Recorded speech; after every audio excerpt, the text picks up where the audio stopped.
I'd raised my cat for 3 years, and he still clawed and scratched at me, hissing with his fur puffed up. And yet he acted cute with my new roommate the second she moved in, nuzzling her, kissing her, sticking to her like glue. Then one day, I heard his thoughts. Ugh, I hate her, I hate her. She's so annoying and disgusting, ugly and stinky. Who does she think she is, touching me? I like Nenah. She's soft and smells nice, and she opened 7 treat sticks for me today. My human body is already hopeless, but as a cat I have to stay pure for Nenah. Nenah, the underclassman, was my boyfriend Evan's special way of addressing my roommate Nenah. After overtime, I didn't get home until midnight. My rain-soaked hair sat heavy on my scalp, making my head feel woozy. When I pushed the door open, I froze. The living room was a disaster, slippers ripped with claw marks, a cup knocked over. Wet streaks still shining on the floor, shredded paper scattered everywhere. It was spring, cats got moody this time of year, and my cat Mochi was no exception. But when I looked to the side, every single one of Nenah's things was perfectly intact. Not a scratch. Not a bite. As if they'd been deliberately protected. Of course. The culprit was sprawled across Nenah's lap, eyes half-lidded in bliss, looking like he'd never known a bad day in his life. I carried my now cold brown sugar ginger tea into the living room. "Jade, you are back," Nenah said sweetly. "You didn't get soaked, right?" Her eyes dropped to the cup in my hand. "Oh, brown sugar ginger tea. Did Evan ask you to bring it for me?" I was scared to go out in the rain, but the second I told him, he cared right away. "Sorry to trouble you, Jade." She looked up, chin slightly lifted, the tone of a girl showing off without even trying. "This is for me," I cut in. Her expression stiffened for half a second, then snapped back into her usual sugary smile. "Jade, I have to complain. Mochi was so annoying today, he kept clinging to me." She laughed and patted Mochi's head, he responded with a loud, satisfied purr under her hand. Good for you," I said. I hooked my lips into something like a polite smile. I knew she was probably flexing. And there was nothing I could do about it. Because Mochi had never been affectionate with me. Never lay on my lap. Never clung to me. Never rolled over and showed me his belly while purring like he belonged. What I got was avoidance. Distance. Cold refusal. Even though I'd raised him for 3 years. Nenah had lived here for 1 month. Technically, I shouldn't keep score over little things like this. But I was exhausted tonight, and the clingy Mochi Nenah bragged about sounded like something out of a dream. So I wanted Mochi to hug me too. "Mochi." I stepped closer, and called his name. He ignored me. "Mochi." I tried again, louder. "Mochi. Mochi." My eyes burned. The fatigue of the entire day mixed with a sharp, humiliating ache. He was so happy in Nenah's arms, yet he wouldn't even acknowledge me. Even though I was his owner. Even though I was the one who took him to the vet, fed him, trimmed his nails, brushed his fur. Even the reason I've been working so hard lately, overtime after overtime, was just to buy him a new scratching post. I knew he was just a cat. But wasn't he my cat? Finally, after I'd called him over and over, like I was begging, Mochi lifted his head and looked at me. And his eyes were full of disgust. It was ridiculous, actually ridiculous, that I could read disgust in a cat's gaze. Then he stood up, hissed at me, growled low, fur exploding, sharp teeth bared. His tail slammed the couch again and again, yet he carefully avoided Nenah's side of the cushion, like he was guarding her. Like he was protecting her from me. Then I heard a voice, "Can she get farther away from me? She's so annoying. Ugly and stinky, and still comes at me, gross. And she didn't even bring Nenah her ginger tea. I like Nenah so much, meow. She smells sweet, and she opened 7 treat sticks for me today. Meow." The timbre sounded like Evan, except it overlapped perfectly with Mochi's meows. My head felt like it had been struck. My fingers tingled, like I'd been shocked. I went completely still. Mochi was a stray Evan had picked up. Back then, he was barely a month old, thin fur, crusted eyes, and nose, hoarse cries, fluid swollen in his belly. He squatted in pain, trembling. He looked pathetic, and my heart broke. So when Evan asked me to take him in, I accepted almost instantly. Even though I'd just graduated and was still an intern, making barely any money, savings basically at zero. One checkup alone cost a small fortune, and the meds and prescription food afterward were even worse. Still, I was glowing with happiness. I had a cat. A living little creature that needed me. Something I could be responsible for the rest of its life. Something that might wait for me to come home. I borrowed money from friends and family. I maxed 2 credit cards. After a month of non-stop overtime and paying off most of my debt, I sat in a 24-hour pet hospital, holding Mochi, healthier now, but still so small. The late autumn wind outside was bleak and cold. I curled him into my jacket to keep the chill from soaking into him. The carrier was cheap by normal standards, but to me back then, it was basically my food budget for the week. So I held him in my arms, the whole way home. Under streetlights, the glow falling over us somehow looked gentle, almost tender. When I pushed open the door of my tiny cramped, warm little place, I bent down and kissed his forehead, whispering, "We're home." But Mochi was never close to me. The second I reached for him, he dodged. He refused to stay in the same room with me. Only when I offered treats would he come near, then he'd grab them and run. I'd felt sad before, sure. But I told myself, he's my cat. Maybe he's just naturally timid. Maybe he's not the affectionate type. It's okay. A friend suggested I should teach him who the owner is by letting him get hungry. I refused. I couldn't bear it. I wanted my cat to be happy forever. You have to accept it, some cats just aren't cuddly. Then Nenah moved into my place, and I finally learned, Mochi wasn't not cuddly. He just wasn't cuddly with me. Nenah was Evan's junior from school. She was studying for grad school entrance exams, and needed a place to stay temporarily. I didn't love the idea of living with a stranger, but Evan asked, so I agreed. The moment Nenah moved in, Mochi became a completely different cat. Nenah never scooped litter, never handled the gross stuff, she only teased him with a toy now and then. And yet, Mochi glued himself to her. One call, and he ran to her. He showed her his soft belly, like it belonged to her. At night, he insisted on sleeping beside her. He had never done that for me. Not once in 3 years. I used to console myself by thinking Mochi is cold to everyone, not just me. That would at least be fair. But Nenah did nothing, and she still beat my 3 years of effort. It wasn't fair. I couldn't bring myself to like her. Sometimes I thought I was jealous. Because both my boyfriend Evan and my cat Mochi loved her unconditionally, without question. "Jade, I am seriously so happy," Evan had said, eyes bright with excitement. "Now Nenah can finally focus on her exams. You really are a kind girl." The memory stabbed like a needle. Did he have to look that happy? Finding his junior a place to stay made him that thrilled. "Why are you so happy?" I asked. "She's just your junior." He hesitated. Nenah's kind of sheltered, and her uncle used to be my advisor. I am just looking out for her a bit more. Then he smiled and tried to soothe me, like I was being unreasonable. I stared at his face, and felt like I didn't recognize him. "Forget it," I said, suddenly tired to the bone. Back when I'd just started working, my job was far from Evan's. I'd clung to him, half joking, half pleading, "Babe, come apartment hunt with me. If we can, let's find somewhere in the middle, and move in together. Then we can be together every day." I'd been so happy, so hopeful. Evan frowned and said, "I am busy. A longer commute would exhaust me. Just find something yourself." I'd felt my throat tighten. "But I want to be with you. I need you." His irritation deepened. "Jade, you are working now. Can you be mature? Handle your own stuff. Besides, haven't you always managed on your own?" My smile froze. After that, even when I ended up with awful rentals and shady landlords and endless problems, I never asked him for help again. He seemed pleased with my maturity. But when it came to Nenah's housing for exam season, he poured in time and effort like it was a joy. Later, once Nenah moved into my place, we had friction, small daily stuff. Every time I mentioned it to Evan, he said, "Just give in a little. Let her have it." We fought again, and the fights always ended the same way. "She's not like you. She grew up loved and pampered. She needs people to take care of her." After that, I stopped bringing it up. There is nothing like the feeling of your closest person driving a knife into your heart. Love always flows toward those who already have love. Money always flows toward those who already have money. Evan was like that. Mochi was like that too.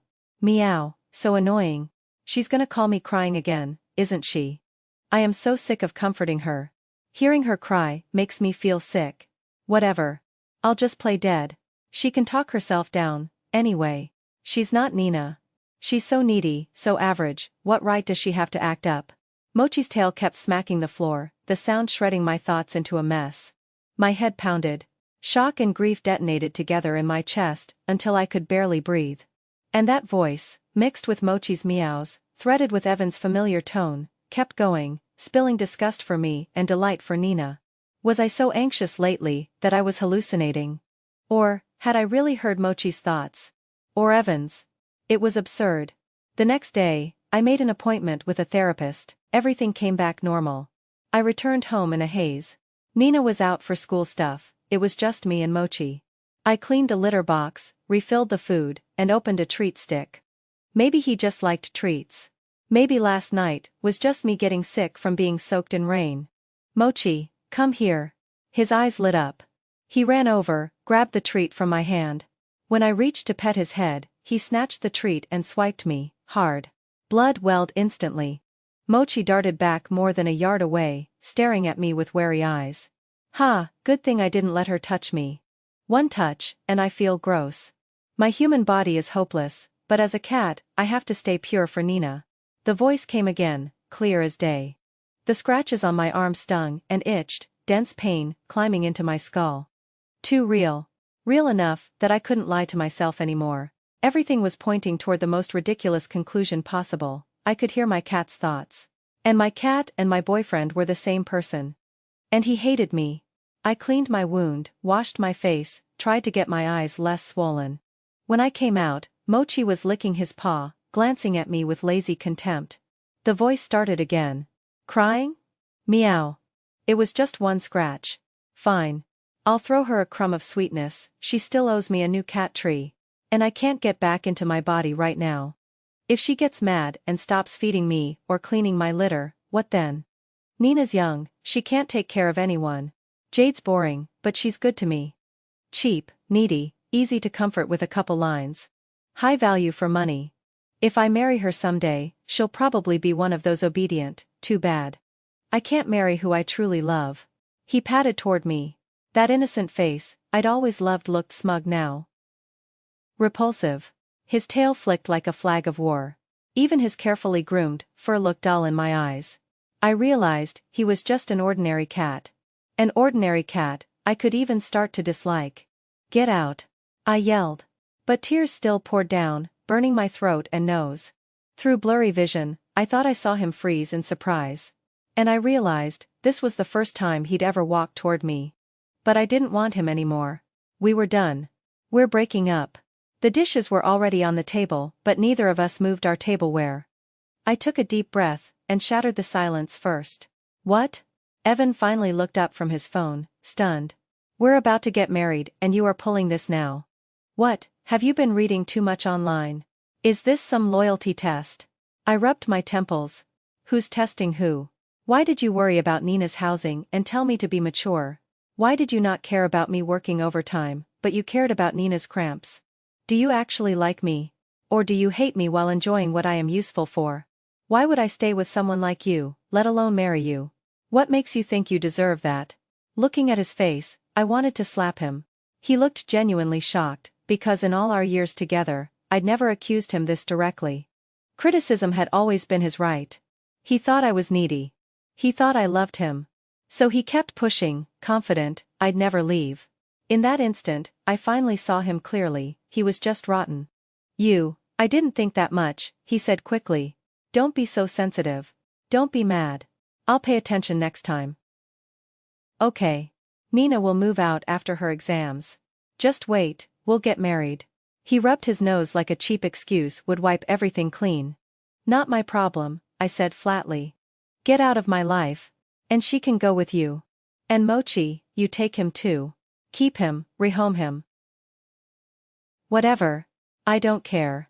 I reached for my bag to leave. Evan panicked and grabbed my hand. Jade, come on, Mochi's just a cat. Why are you competing with a cat? And you are his owner. You can't just abandon him. You are acting like those parents who divorce and dump the kid. His grip tightened as he got worked up. I looked at him. So because I am his owner, I have to tolerate him being an ungrateful leech. Eating my food, living in my home, using my money, giving me the silent treatment, then turning around to fawn over someone else. Tell me, doesn't that make him pathetic? Evan's face darkened, uglier and uglier. Until he finally snapped. Fine. Break up then. Don't regret it. Even a cat doesn't like you. Have you ever thought about why? I held his gaze and said, calmly, a cat not liking me is his business. My choice is that I don't want him anymore, same as I don't want you. And besides, is Mochi really just a cat? Evan went silent. His fingers trembled. I shook him off and left. My lease had 1 month left. I'd originally planned to renew. Not anymore. This was the 7th apartment I'd rented since taking in Mochi. Most landlords in the city didn't want tenants with pets. Back when I first brought Mochi home, the landlord found out I had a kitten and demanded I move out within 3 days. I called every agent I could. I ran through every nearby complex. Rejected all day. Ma'am, he's really well behaved. He won't scratch or bite. Sorry, sweetheart, my sofa's real leather. If it gets ruined, I'd be heartbroken. That was the 21st rejection. Nope. Smells. The 43rd. I am allergic to cat hair. Absolutely not. Get out. The 57th. I looked down at Mochi and forced a bitter smile. Mochi, we might end up on the street. Meow. He blinked up at me, clueless. I had promised him a home. On the 3rd day, after looking at more than 100 places, I finally rented a tiny room, 0.500 above market. If you weren't so pitiful, I wouldn't rent to you, the landlord said, handing me the keys with her chin high. Thank you, ma'am, thank you, I said, bowing into gratitude.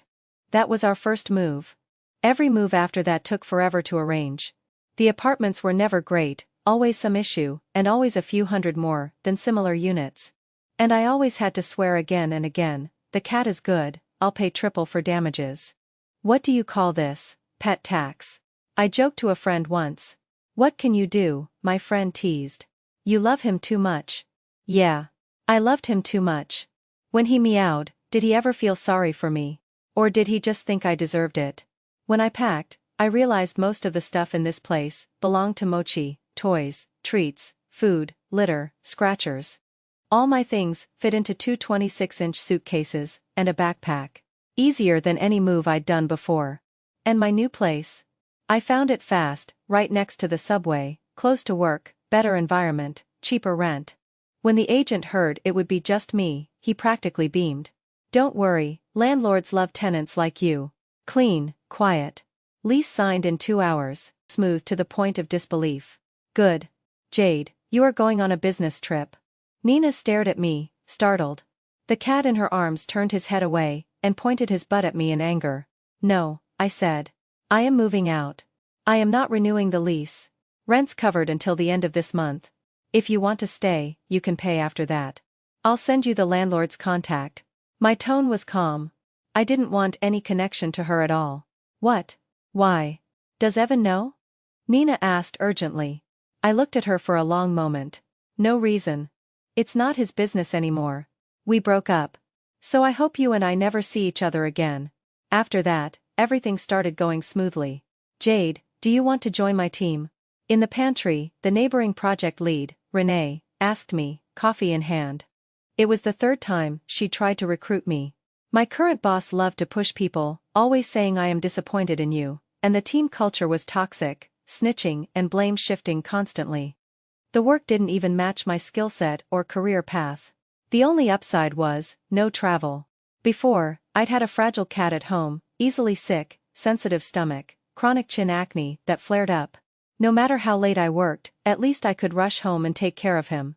I used to buy fresh chicken breast and organs, cook and shred them. Add olive oil, nutritional yeast, kelp powder, vitamin D, healthy homemade cat food. Sometimes I bought shrimp as a treat. He'd eat 2. I'd eat 1. I had to wipe his chin every 3 days. Clean his teeth regularly. All that anchored me to the city. It made travel impossible. So I turned Renee down twice. This time, I smiled brightly. Sure. Then I'll be counting on you, Renee. Huh? Renee blinked. Then she lit up. Hey. What changed? I thought I'd have to beg 3 more times. She laughed, patted my shoulder. All right. I'll go submit your transfer request to the director. Jade, work hard, I know you can do more than this. Okay. I nodded hard. Outside, the sun was bright. Third day, in Harbor City. The project would wrap in 2 days, the client was happy, and even gave me a day off. First time, here. Yeah. I'd read guides and watched travel videos so many times, imagining coming here with Evan. Then you have to go, Shell Island, Fishing Boat Island, Lover's Island. They're all unique, the client said cheerfully, clearly pleased with me. Because I'd not only solved their project, I'd fixed multiple issues across other projects too. Thank you, I said. On the beach, salty wind on my skin, waves striking rock, again and again. I used to think Harbor City had to be visited with someone. Now I realized, sitting here alone, could still be peaceful and beautiful. Hi, a young guy with a camera around his neck said, walking up with a bright grin. I saw you from far away, and thought you were really pretty, so I took a photo. Is that okay? I looked at the picture. The woman in it stared into the distance, her face full of longing for freedom, something I'd never truly had before. Of course, I said, smiling. I don't mind. Thank you. Then, can I get your contact? His cheeks flushed. I mean, I can send you the photo, he hurried to explain, ears turning red. No, it's okay. I shook my head. I am just passing through. Life is an inn, I am only a traveler. Bye. I sat on the beach for 2 more hours. The sun sank into the sea, leaving only burning red clouds on the horizon. Seabirds crossed the sky, calling now and then. Everything was beautiful, beyond belief. Jade. The client called to praise you, Renee said over the phone, thrilled. You did amazing. You are getting a bonus this month. When you are back, take a few extra days off, and by year end, I'll push for your promotion. After the call, I stood and headed back to my hotel. Then my phone made a soft ding. I frowned. That notification sound was unfamiliar.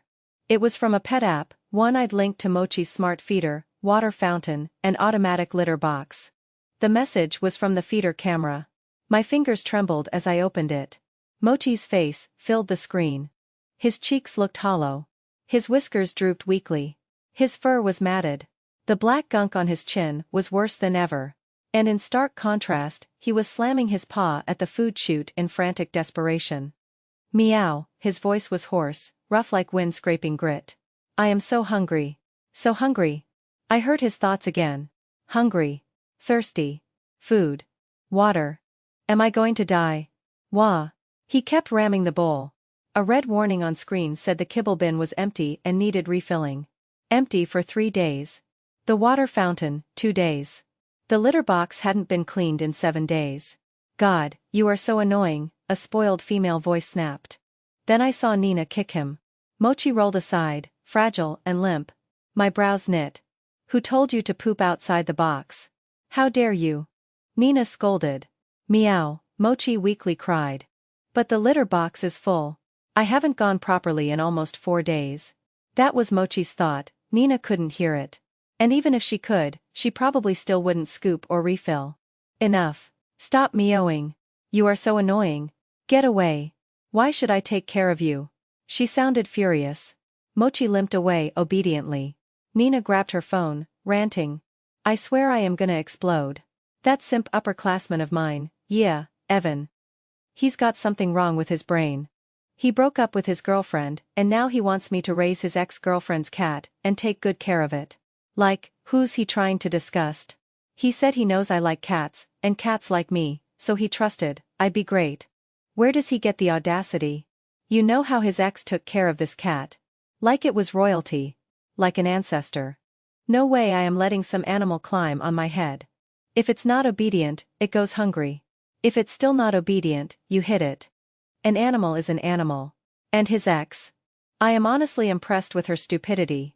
I never wanted her boyfriend. I just enjoyed having a simp. And he got me this clean, comfortable place to live rent-free and always took my side. Of course, I took it all. Then that woman broke up with him and moved out. Now I have to pay rent myself. I am so done. And that dumb simp, I kept hinting at him, but I don't know if he's pretending or actually stupid, he just keeps sending cat money. Cheap and selfish. So gross. Nenah's pretty face twisted ugly with impatience as she made the call. Mochi stared at her, disbelieving. What is she saying? So I am a dumb simp. So, Jade, for the first time, I realized even thoughts could shake with trembling regret. How laughable. What are you staring at? Nenah sneered at Mochi. Just like your dumb owner, pathetic. Meow. Mochi suddenly lunged forward, and bit her leg, claws raking. Bad woman. I hate you. Give Jade back to me. I am an idiot, I fought with her because of you. He was an idiot. But wasn't our breakup mostly Evan's fault anyway? You filthy beast. You dared bite me? Nenah tried to kick him away. Mochi refused to let go, biting deeper until blood seeped. Finally, she flung him off, he slammed onto the floor. Both of them were hurt.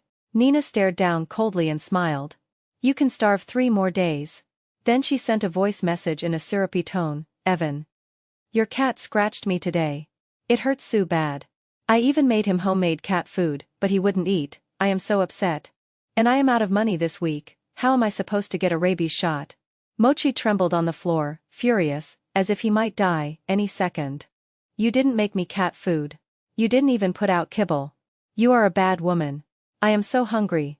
The one who made me food, gave me water, scooped my litter, played with me, brushed me, cleaned my teeth, put on my medicine. Was Jade. Only Jade. Jade, I miss you. I set the phone down. His so-called regret, his so-called love, was only because I'd been good to him with no limit. So, you are still sad? The counselor asked.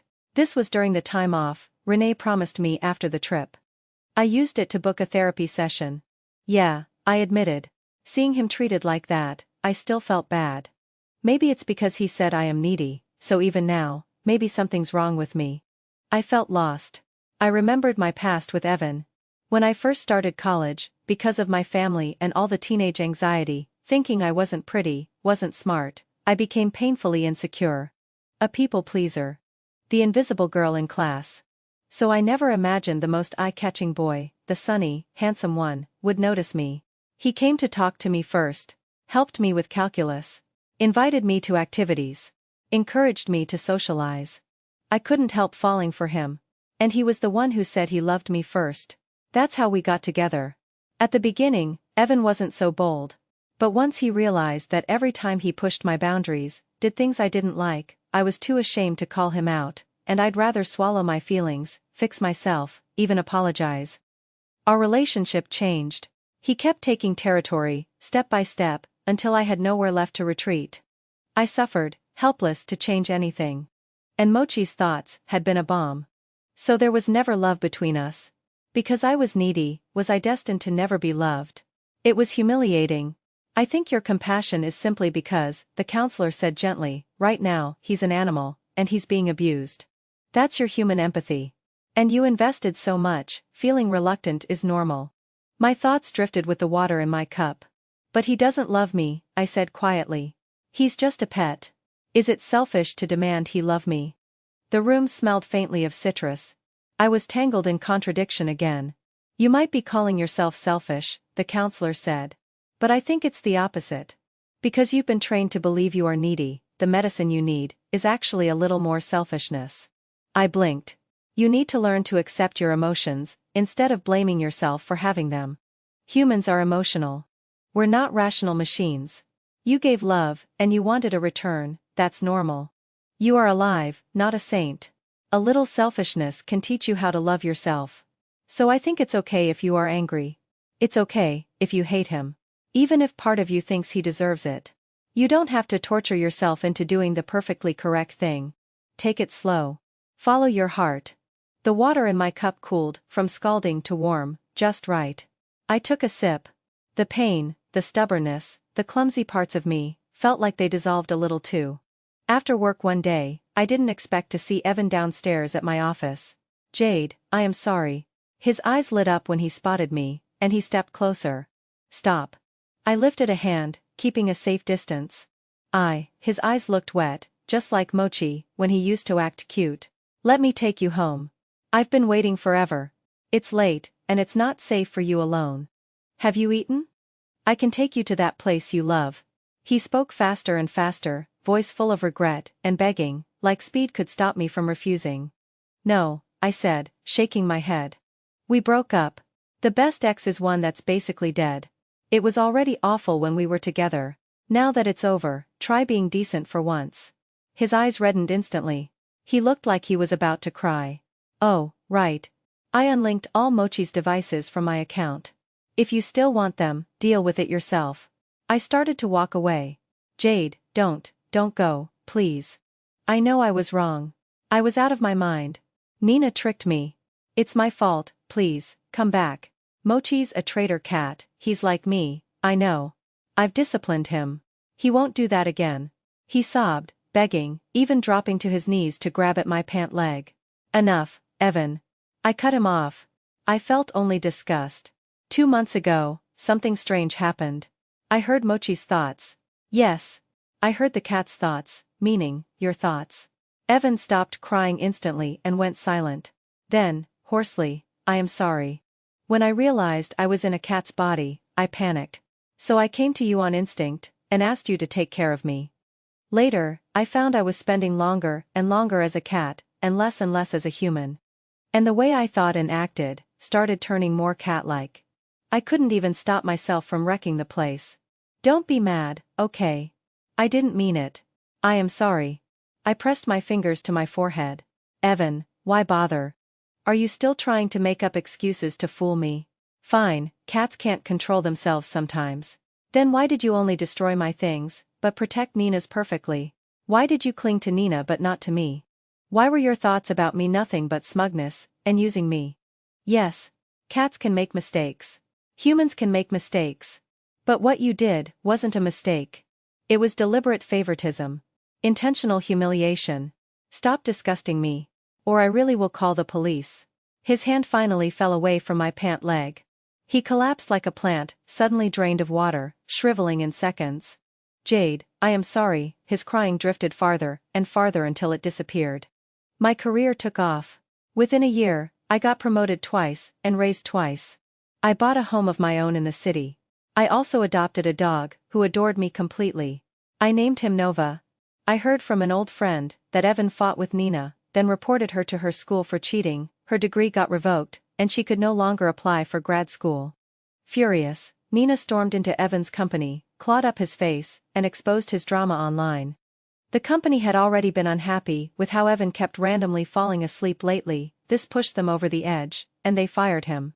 As for Mochi, I heard Evan couldn't even touch him anymore. Every time he tried, he passed out. He tried to rehome Mochi, but people returned him, saying his temper was too nasty. Eventually, he became a stray. Nova, slow down. I called one day while walking my dog. Nova bounded forward, almost yanking the leash from my hand, then immediately slowed at my voice. Meow. A skinny little cat emerged from the bushes, staring at me blankly. Jade, I looked away at once. Nova, let's go. I led my dog forward. The weather was beautiful today. The future would be full of days like this.